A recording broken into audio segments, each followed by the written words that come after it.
Virat confident देख मेरे pass लेके आया था मैं मार डालूंगी तेरे को इनो घुमा इधर है घुमा कोई डाउट है प्लीज यहाँ पे भी है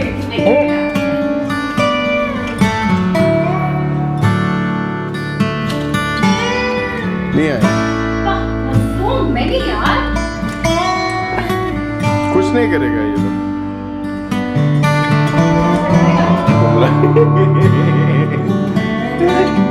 नहीं ले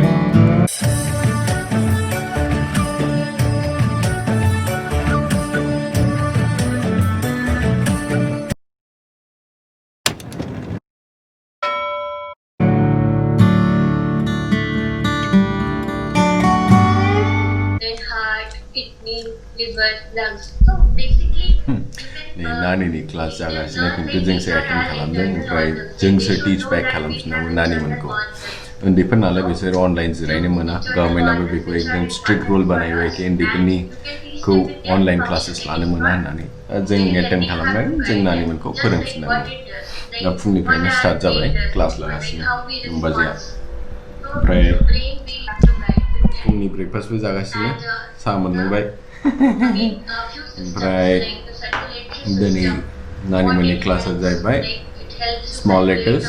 plus identifying objects fruits vegetables माबा माबि बेफोर फोरोंगासिनो दिनै मर्निं गाइस क्लासआथ' जोब्बाय ओमफ्राय दिनै बयबो पेरेन्ट्सफ्रा गाव गावबागाव प्रब्लेम्सफोरखौ मास्टारनो खोन्थाबाय जेसेबां प्रब्लेम जागासिनो उन्दैफोरखौ फोरोंनो न'आव एन्ड इट्स ट्रु जोङो मास्टारफोरखौ मालाबाबो एथ' गुरुत्त' होआ लाइटलि लायो बिसोरनि खामानिया बेसेबां पेशेन्स नांगौ ओमफ्राय बेसेबां खस्थ' दङ बेफोरखौ जोङो जेला मानसिफोरनि शुजआव हाबनानै नायो होमबासो जों बेफोरखौ बुजियो दा बुजिबाय फोरोंनाया बेसेबां डिफिकाल्ट बेनो मास्टारफोरखौ एसे रेसपेक्ट खालाम With that said, good morning everyone. Welcome back to the channel. आसा खालामो नोंथांमोनहा मोजाङैनो दङ दिनै जाहैबाय सैटरडे छुट्टी जोंना ओमफ्राय एसे बाजार खरस खालामनांगौ बाजाराव थांनांगौ थांना फैगोनसै ओमफ्राय नानिया जोंना दाबो सिखाराखै दे होमबालाय दिनै भिडिअखौबो सुरु खालामनायनि ओमफ्राय नोंथांमोनहा नायलांदो दिनैबो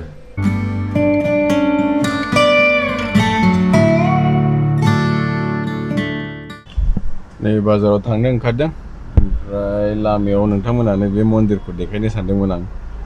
मन्दिरा माथो खुलिबाय हले खरस लायदिनि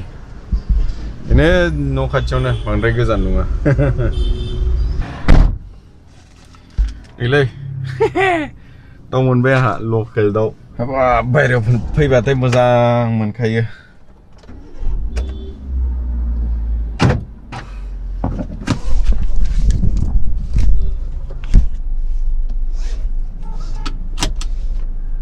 बे एरिया जाहैबाय BTM लेक रोड सीधा थाङोबा बियो बानारकाटा रोडआव कानेक्ट खालामो र मालाबा लकडाउन जोबोबा आरामसे नोंथांमोनखौ बेंगलर फिदिंगोन आं बेंगलराव मा मा नायनो मोनो मा मा मोनो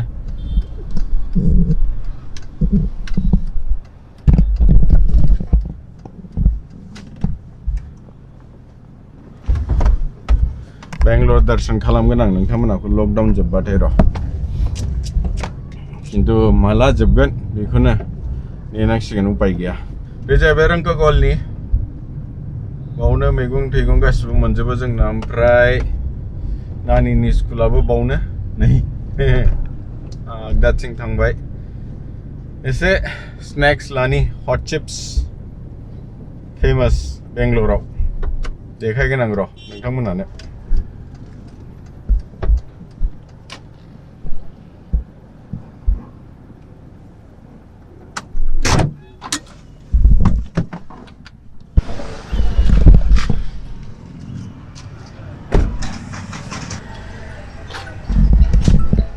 चिप्स लांगे दिनी सेट बो भैया ग्रीन वाला दे दो ग्रीन फिर टपियोका चिप्स थोड़ा सा and butter biscuit salt and sweet चलेगा फिर वो वाला भी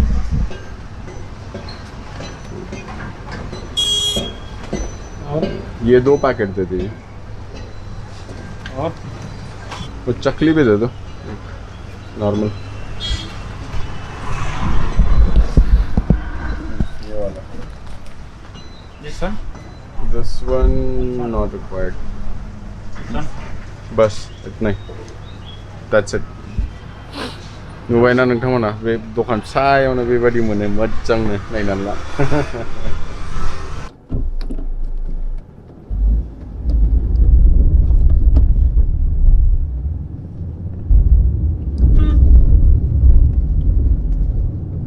दिनै थाब जाबायलै गासिबो लाखांजोब्बाय न'आव थांगासिनो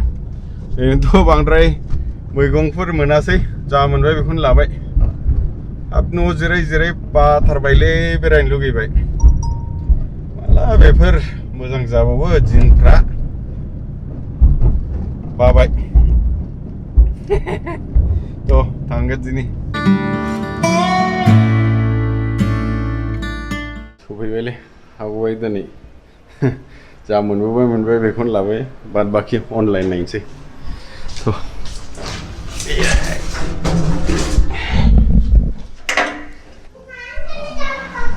ओके मा नै नानिया जोंना दुगैखांबाय ओमफ्राय नया टीवी खेलने के लिए टॉयज के साथ वो टॉयज भी चाहिए ठीक है लेके आओ एसे बाजाराव थांनानै फैनानै लेजि जाफैदों एसे दिनै शनिबारखाय खामानि मावनो जेबो खालाम बाथ'दों र' दसे उनाव ओंखाम ओंख्रि संसै नै नानिया जोंना रेडि जानानै Say hi. हाय एक सेकंड 1 सेकंड देखना अपने बैग में क्या है वाओ वो मैं comb very nice ये कौन करना कितना बार परी dong बड़ी dong मोजां ना मजाक दे नै आसोला गाइखेरखौबो लोङो मानो थाखाय खोन्थानिया लोगोफोरजों गेलेनो थांसै नालाय ओंखायनो हाखु दाखु गाइखेर लोंनानै नै नङाबा मालाबा बेबो सानसे लोङा बियो no it's yours drink finish आप थोड़ा सा पियो तो मैं नहीं पीऊंगी फिर इतु सारा तो मैं नहीं पीऊंगी फिर मैं इतना बाहर आएगा? जाके नहीं, मम्मी बताएगी। आसोला नै टेक दिस एंड गो आपको भूख लगेगा तब खा लेना लायलांबाय नै मा नै फैखाबाय दले ओंखाम मोनथ'वाखै दसे नेथ' हाखु दाखु मोनजाया दिनै एसे बानाय मोनदों मानोबा दिनखौनो एकदम मुड गैया मोनथारदों होमबाबो थाब ओंखाम संनानै एसे रेस्ट लानोसै दिनै ओमफ्राय दिनै फुङाव मोनसे निउस फरायदोंमोन माथो जोंना हायार सेकेन्डारि पासिं पार्सेन्टेजआ क'क्राझारना खमथार 70% ल' फरायनायाव गोसो गैला नामा फंबायमोनहा नानिमोनहा फरायनांगौलै एसे गोसो हो बेफोरबायदि नाम्बारखौ जायगानिखौ बारायहोनांगौ टप डिस्ट्रिक्टआथ' मिथिखायो होनदां मबेनि शिबसागराव 95% मालाय 95 अलमस्ट 96आनो जाहैबाय जोंना 70आवनो माबाबाय थालांबाय क'क्राझारा खमथार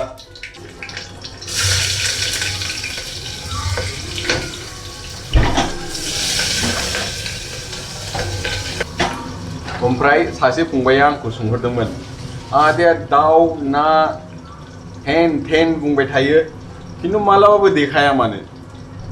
खोथा दंलै फंबाय आं नोंखौ मा बुंगोन रिड बिटुइन द लाइन्स बेल' मबेबा जायगायाव मबेबा जिनिसफोरखौ देखायनाया मोजां दिनैबो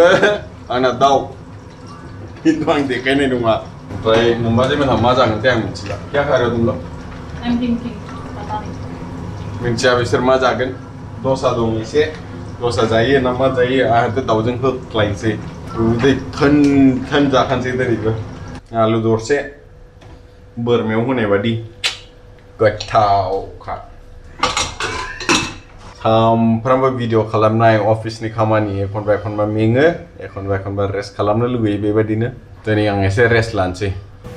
बे जाहैबाय नोमबाजैनि दसानि घोल या मालाय दसा जासिगोन ओमफ्राय आंनिखौ जागोन दिनै मोनसे खबर जोंना बेंगलर गेस्ट हाउस जाबोगासिनो हा दङ दा कन्स्ट्राक्सन सोलिगासिनो जासिगोन थाबैनो रेडिनो नै आंना रेडी जासिगोन दे आवार रेडी लायनोसै दे नानिया दसा मोनजागोरबाय मालाय उखैनि हामथारलालै दिनै बेले रायजोफोर खुनुरुखुम मोनजाबाय नानिजों बिमाजोंथ' जागोरबाय नोमबाजै मोनहा मालाय दसा गुदुं जाबाय नै आंहा नानिखौ दौखांनानै दासो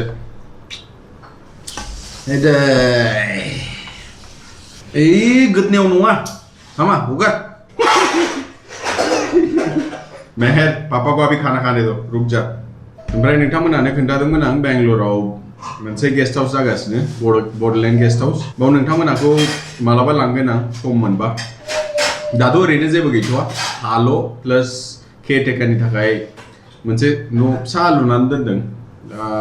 बे जायगाखौ नोंथांमोनानो देखायगोन आं दे मोजां जासिगोन गेस्ट हाउसा जायोबा थाबनो बयनिबो थाखाय नङानलाय जागोरदिनोलै दे गाज्रि दामोनसै 3:30 जाबाय दासो ओंखाम मोनजादों मालाय नै रेस्ट लागासिनो ओंखाम जाखांनानै नानिया नै पेइन्टिं खालामनाया हासिला आयौ इनो दिदिको हाय बोलो हाय बोलो से हाय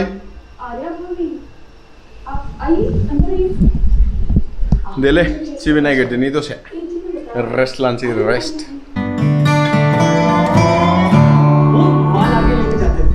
नैले नानिनो आंनो एसे सेन्देल बिहरदों दामानि न'आव बिराद धुल मिट्टी फैगासिनो आथिंफ्रा गोच्छोम जाखायो गाहायाव खामानि सोलिगासिनो नालाय ओंखायनो न' सिङाव गानग्रा सेन्देल बिहरबाय सफैगोन माला 3 थारिखआवसो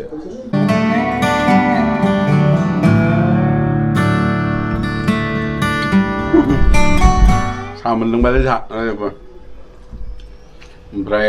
दिनै बांद्राय भिडिअखौ गोलाव खालामनानै लाबासिनो बावनो एन्ड खालामनाय जासिगोन नोंथांमोनखौ मोजाङै गाबोन लोगो मोनफिनगोन दे होमबालाय जुदि भिडिअखौ मोजां मोनदोंबा लाइक खालामदो चेनेलखौ साबस्क्राइब खालामदो आरो लोगोसे शेयार खालामनो दाबाव until the next one take care bye bye